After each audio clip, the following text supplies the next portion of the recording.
Hey everyone, this is Kevin from the chesswebsite.com, and today we're going to be looking at the Caro Kann defense, which is one of the most popular defenses against White's king pawn opening. And it starts out with pawn to e4 and Black playing pawn to c6. And basically the idea behind this is he is looking to, on the next move, play his pawn to d5 and undermine this pawn on e4. But he wants to have support here from this pawn on c6. He would really like to have both his pawns on E and D and give up his pawn on c6, but it really depends on how White plays from here. We're going to go over the main line, which is the classical variation, then we're going to go over some of the less common variations that you will see, because there are quite a few different variations in the Caro Kann. But the main line, we're just going to kind of talk about some of the key concepts in the main line, but it starts out with pawn to d4. Many times you'll just see White continue pushing up the board, trying to gain center control with his pawns. Very common theme in opening principles. And Black's going to push forward with his pawn to d5, attacking this pawn. And from here, White's going to continue with his knight on c3, attacking our pawn on d5, and at the same time putting a defender on his pawn on e4. Now obviously White could take on d5, and we'll go over that variation in not too long here. But the main line continues with knight to c3, and Black is going to take on e4, and then White is going to recapture on e4. From here, Black is going to develop his bishop. Eventually Black is going to bring his pawn to e6. And Caro Kann a lot of times will turn into a French defense if it's not the main line, but in the main line you're going to see a Caro Kann player have his pawn here on c6, you're going to have his pawn here on e6. He'd really like to have his bishop out, his light square bishop out, before he plays e6. Obviously he doesn't want to block it in. Then he's going to bring his knight to d7 many times, giving support to his knight that's usually going to be on f6 here. Then he can always bring his queen to c7, very nice place here. He has a lot of center control, and his dark square bishop, once the e6 has been played, can roam around the board. He can castle kingside. Opening this is going to be very good for Black. This is actually one of the few openings that you'll see where the main line, Black can actually reach neutrality, and at the same time a lot of people think that Black has a better game, especially in the end game where it comes down to pawn structure. Black's actually going to have a better pawn structure than White does, and we'll get into that here in a minute. Play here continues in the main line with Black moving his knight to g3. Obviously we were attacking it on e4 with our bishop here, and he's now attacking our bishop, so we are going to bring it back to g6. No reason to overextend it yet. We don't have any other pieces out to support that bishop, so we're just going to bring it back. It still has a long diagonal attacking this c2 square, but it's on a long diagonal right now, which is completely fine. And here the main line is White plays h4, which in the end game is actually going to hurt his pawn structure, but in the main line it does start to come down the board and attack us and get this bishop, which is actually a very good bishop for us on the light square, out of the way. So we're going to go ahead and move pawn to h6 in the main line, giving our bishop a way out. If he does continue up the board, obviously he has his knight here on g3 supporting if he does push forward. That way we can kick our bishop back to h7. Main line continues with the development of the knight, and then we're going to bring our knight to d7.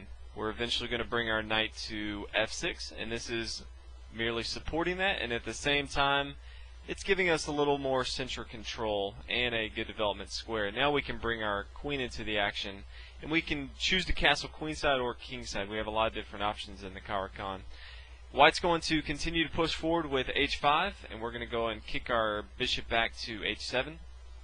And now, since our bishop is very good on this diagonal here, White's going to exchange bishops, so we're going to go and exchange. There's really no other place for us to move. We're not going to try anything risky by moving a pawn. We're just going to go ahead and exchange there. We don't want to move our rook yet. We could obviously let the bishop come down and capture, and then we could capture with our rook, but then we can't castle kingside, and we want that to be an option even if we don't choose that route. So after the queen captures, we're going to move e6. Good development move, opens up a line for our queen on the dark squares. Our queen can choose either side to go to, and our bishop now is activated, and we can move it along these dark squares, which is very good for us. And from here, this is the common thing in the main line. We're eventually going to bring our knight to f6. We can bring our bishop into the action if we want to extend it farther, if we just want to bring it to a square like e7. More than likely, you'll get it involved into the action. Again, you can castle kingside. You can bring your queen into the action by b6, attacking the b2 square. Or you can just bring it to b7, eyeing down on the king side, and then you can castle queenside. It really depends up to you. But as you can see, there's a lot of play that black has from Caro Kann, especially in the main line. And if you look at our pawn structure, it's very good right now. We have 4 on one side, 3 on the other. And we really haven't deviated from any overextension of our pawns like white has with his move down to h5. So that's the main line. We're going to take a look at some of the other variations that you will see. Another variation that you will see is the Smith's Law variation, which is pawn e4, c6, d4, d5. Then when he brings his knight to c3 and we recapture, then we bring our knight to d7. And the goal of this is to eventually bring our knight to f6, and once we exchange knights, then our b knight, our queenside knight, will be on f6, and then we can open up our bishop here. Now white can have a lot of play here if he just plays something like knight to g5, and this is actually what Kasparov lost to when he played the Caro Kann defense against deep blue. And there's just a lot of traps that you can fall into. White's not going to allow black to exchange the knights here, and so I feel like it's a trickier position to play as black, and I usually don't recommend it to people when they're learning the Caro Kann, but it is good to know about if you do see it. Another thing you may see in the Caro Kann starts out e4. We'll go over some more variations here. c6, d4, pawn d5. Then he brings his knight to c3 and capture and recapture. One of the things you may see here is knight to f6. And then when recaptures, there's two variations. There's a Bronstein-Larsen, which is simply pawn captures on f6, which the goal of this is to give an open file to the rook. Yeah, it does give an open file to the rook, but it does kind of undermine our pawn structure here. It's going to be real tough for us to castle kingside. We're more than likely not going to castle kingside. We want to keep this open file for our rook, but in the endgame, our pawn structure is not quite going to be as good as white. As you can see, we have 3 pawn islands here. It's going to be a little harder for us. Other variation you may see in this is you may see pawn capture on f6, which I feel is a little bit better. You can still castle kingside and get a lot of play, but those are two of the things you may see. Now, another variation that you will see is the advanced variation. It starts out the same: e4, c6, d5, d4, d5. But instead of now playing knight to c3, white may simply play pawn to e5.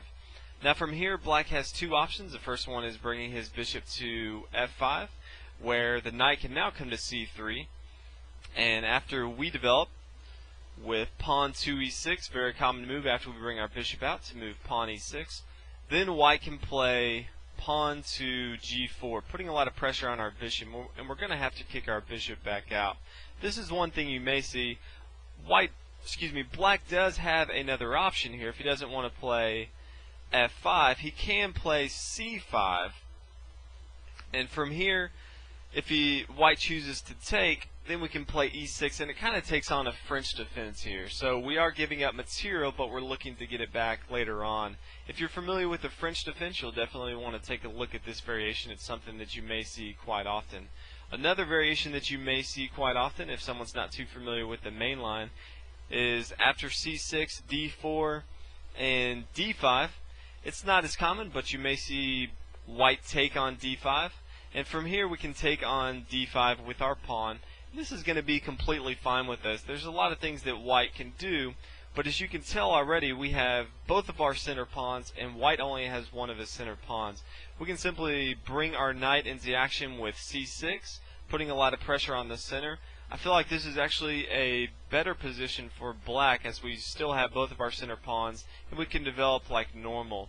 White's missing his e-pawn here, and I feel like he's better off playing c3 instead of taking in the exchange variation. So if you see this, this is actually very good for black. You can you can develop like normal, and you're going to have a very good game. So these are some of the common things you'll see in the Caro Kann. Hope you guys enjoyed. If you haven't already, please subscribe, and I'll see you guys next video. Thanks for watching.